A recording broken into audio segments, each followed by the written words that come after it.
What are your thoughts on building a personal brand versus building the business brand following? Yeah, I think both are necessary. So personal brand definitely it helps for obvious reasons. People, because going back to what we were talking about earlier, like why are people on social media? They're there to engage with people.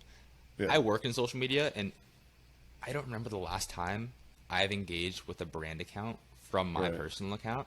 I just don't go on social media to do that. Right. Um, and if I'm not doing that, and I literally, that's my job, Right. someone who's just randomly scrolling with little to no thought is probably not going to do that either, or not really incentivized to do it.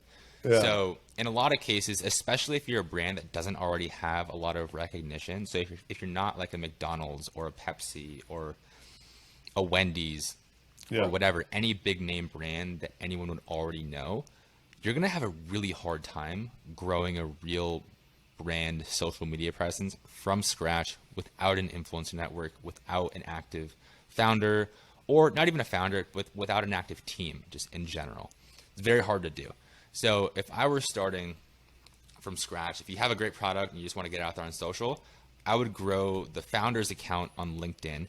You can go Yeah. Twitter as well. I think Twitter is very valuable still to this day, but I think LinkedIn is easier to get momentum from scratch, Right. just because it's still very early on the platform. There's still a demand for content creators over there. So if you can post quality stuff, you're going to have a better chance of really growing quickly over there. So Yeah. I would grow on LinkedIn, grow the personal brand, still make the company page and set it up, make sure everything's all good. Because what you can do is after like every post from the founder's account, just comment from the company page underneath. This is what we're doing. Yeah. And This is people what you're click doing on it. your stuff. Yeah. And if the founder's content's good, people are going to get curious about what's retention.com. What do they Right. do? And they go click Yeah. over to the company page. It just kind of grows by osmosis. And then eventually, once you get to a certain point, I don't know what exactly this number would be, but let's say like 50,000 followers or 100,000 followers, Yeah. and you have this super strong personal brand on LinkedIn, then consider putting more effort into native content for the company page.